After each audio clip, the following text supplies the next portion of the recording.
Hello. I hope you're doing excellent. I'm doing really good, and I have some things I just want to share with you. Um, the basis of what I want to talk about is relationships and community, and how important it is to have energizing community and relationships in your life, and how important it is. Man, I'm just overwhelmed right now. I just got off of a Zoom meeting with my spiritual director.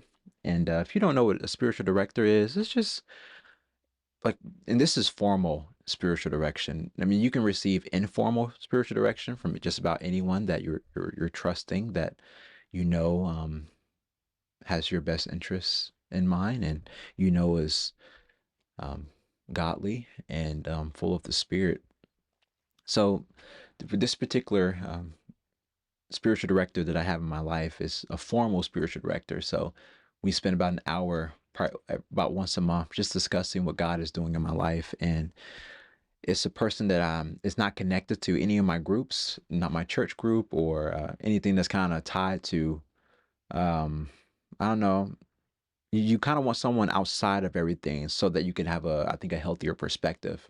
Because sometimes when you have someone that you're closer to, maybe there's multiple lines that you cross as far as boundaries. So the spiritual director is also your pastor and also your friend. There's too many lines there. So this particular person is she lives in um, somewhere up north, so it's far away. We have to meet on Zoom, and it's an hour and a half, and it's an hour difference. And it's funny because this is my second time forgetting the difference in time. So I was 30 minutes late to our meeting, and it was only a 30-minute meeting, but it was really beneficial. And I just want to process some of that with you. And I hope that this is something that's helpful for you and blesses you. I'm at a really good space right now in my life, and it's been kind of overwhelming. And I'm not sure if you noticed this, and I've been uploading a lot everywhere. I'm uploading everywhere. I'm uploading on TikTok. I'm uploading on Instagram. I'm uploading on Twitter. I'm uploading on Threads. I'm uploading on Facebook. I'm uploading on YouTube. I'm just so full of energy and ideas. And I've never been this full in my life. I've never been this healthy in my life. And it feels so good. So, one thing that I know has affected this is our environment. We're in a brand new environment. We've been in this environment for 4 months. And not just our environment, our relationships and our community, all of these have been energizing to us. I have multiple relationships, and I think I've always had these relationships. Some of these relationships are new, some of these relationships just kind of accumulated, and I feel like I'm at the peak of relational energy right now. I have multiple people that I'm pouring into that are also pouring into me. That's the thing about relationships. A beautiful relationship is a relationship where you're both giving and you're both receiving. It's a dance. I've been in a lot of one-sided relationships in my life, and it doesn't feel good. And I think that's been my aversion to relationships, and also my aversion to community. But I feel like I'm in a community where I can give and receive. I'm in relationships, multiple relationships where I can give and receive. And it just feels so good and so healthy. And that has affected my creative energy. That's affected my mental health, my emotional health, my confidence. I feel so confident. I've never felt this confident before. Just confident to share what I think, to to recognize that what I have to offer is valuable and important, just like what you have to offer is valuable and important. I've had to keep telling myself on this channel and in different ways online and what I create, because I've struggled believing that. I've struggled believing that what I have to offer to the world is valuable and important, because I think of toxic situations that I've been in, toxic relationships, toxic communities that I've been in, where my voice was just nothing. And I just felt like I was nothing in those situations, in those scenarios. But now I'm not that way. Now I don't feel that way. Now I feel like my voice matters and what I have to offer is important and valuable and even desired and wanted. And that feels so good. So let me just quickly run you down just the different relationships that I'm a part of. I wonder if I can say names. Maybe I'll just say names, and if I have to take some names out, I will. So there's a guy named Jacob Amen. I met him while I was in college. So we've been friends. I'm 27. I'll be 28 next year. We've been friends for 9 years. So we talk still. He doesn't live in the same city I live in, but we talk regularly on Saturdays. We call each other and we talk throughout the week too. We text each other, and that is a mentor to me. He's influenced me in so many ways. When I first moved to my brand new apartment, fresh out of college, my apartment looked just like his, and he never was able to visit me, but he just influenced me so much. Just the way that he lives, the way that he thinks, the way that he interacts with others, and different things, different aspects of his life. So I meet with him every Saturday. Now I've been calling a friend of mine named Daniel Haynes. We've been talking every Monday, and our relationship has been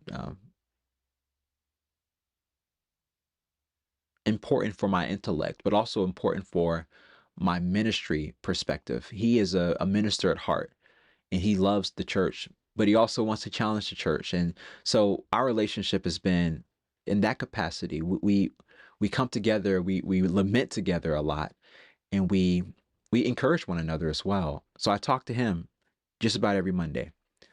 Then on Tuesday, I've been a part of this Lectio Divina group, which is a Bible study, a prayerful Bible study group. And I meet with that Lectio Divina group every Tuesday and Thursday. So I meet with them twice a week for about an hour, and we study the Bible together. We reflect on the scriptures, and that's a beautiful time. I'm seeing the same group of people there, and I'm building with them there. Then on Tuesday evening, I'm a part of this group where we're reading through a book together. We're reading through How to Be Anti-Racist, and we're finishing that book up, and then we're going to read another book about just race relations. That's been a really important group for me to talk about social issues that I've been hesitant to touch because I didn't know how to touch it. And not just that, I've been hesitant to touch these issues because I didn't feel confident in my voice. I didn't feel confident in what I could present to the conversation or contribute to the conversation. Now I know I have a voice. Now I know I have something to contribute to the conversation, and that feels so good. So I'm meeting with that group on Tuesday evenings.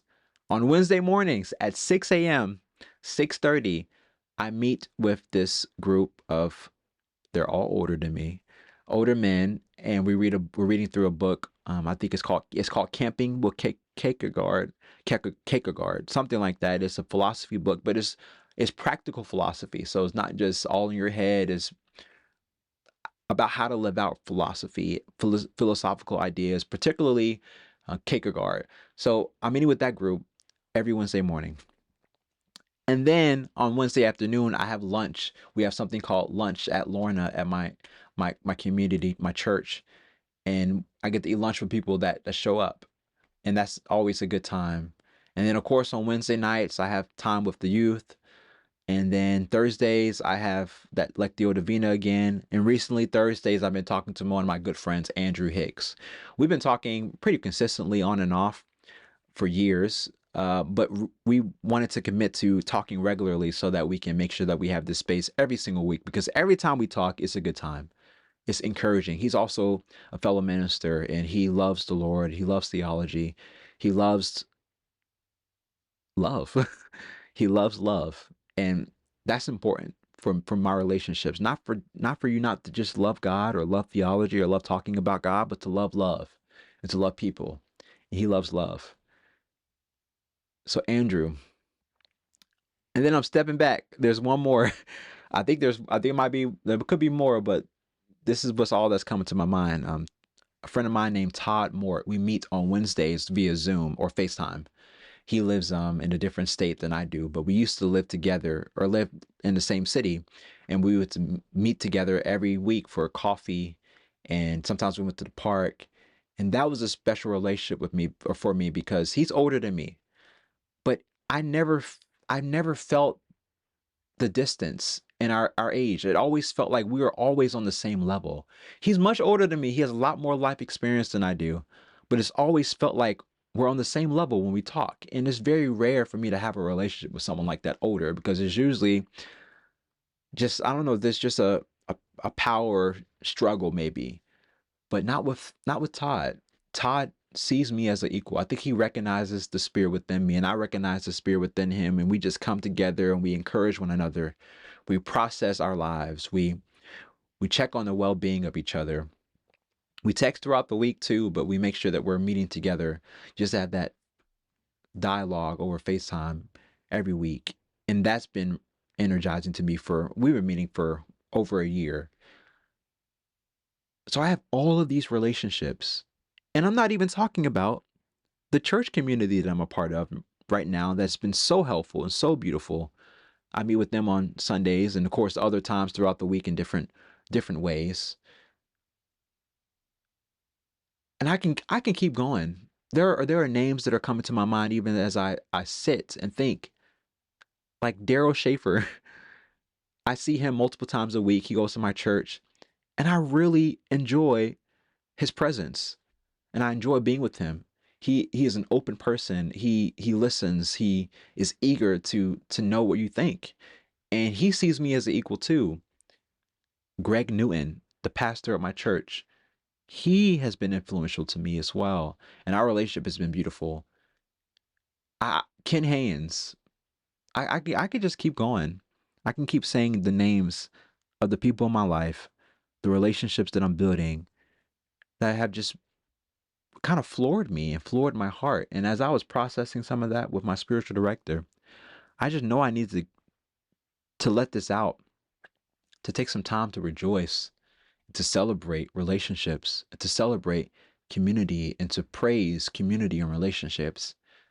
My dad was in the military growing up, so I struggled to keep relationships because we moved so much. And I guess I always had this mentality that, okay, why pour into this relationship if I'm going to keep moving, if I'm going to move in a couple years and I'm not going to be in the same space as these people that I'm with now. And it's taken me a while to kind of turn that off. And not just that, it's taken me a while to feel comfortable turning that off. I'm in a season of my life where I feel comfortable turning off that switch that's telling me, don't invest in these people because they're going to be gone. It's more like, no, invest in these people because you have them now. And everyone's going to be gone eventually. Everyone, even you. But you have these relationships and you have these opportunities right now. You have this community right now. So honor it and cherish it. Take advantage of it. Nurture it. So that's where I am. And it feels so good. I'm really excited. And one of the things that I had to process and meditate on as I was talking to my spiritual director is constantly asking for God's wisdom and God's help with managing these relationships, but also managing my excitement and my energy, because I have so much energy. And guys, a lot of times I just want to go full force with creativity. I'm holding back. I want y'all to know this. I'm holding back so much because I don't want to burn out. And also I want to make sure that I'm creating quality content, and I want to make sure that I'm creating from a good place too, and not just creating just to create. And it feels good to know that I have so much to give, and there's so many people around me that have so much to give me. It feels good to give and receive, to be in a state, in a place where I can freely give and receive in so many ways. It just really feels good, and it's kind of hard to put the words to that feeling and to articulate exactly what I feel, but I feel good, and I feel excited, and I feel grateful. Relationships are so important. Community is so important. You need solitude. I need solitude. I'm an introvert. I love to be alone, but I know I need community. I think I've known that, and I thought I had community. But once you have community, once you have relationships that are healthy, it's like you question everything you had before. It's so easy to question everything you had before when you have something that's just so life giving. You wonder whether or not you were living before. And I feel like I'm living right now. I feel so alive. And I just have to share this. I don't know if I have a message. I just know that I'm experiencing community and I'm experiencing relationships and it's changing my life. And I wish that you can have that same experience. I don't know what you need to do to cultivate that. I don't have any steps. I just hope that you desire that. I hope that you don't give up on that. If you've been burned by relationship and community, I hope you don't give up on it. I hope you don't. I mean, there might be a season where solitude is more necessary. When I had that period where the community I was in wasn't as helpful for me at the time, I was pouring into myself, and that was important. That solitude was so important because I grew so much. But now I'm recognizing that, man, there's still a lot of growth that I need. There's still a lot of softening in my heart that's necessary, a softening in my mind that's necessary for my growth and my development.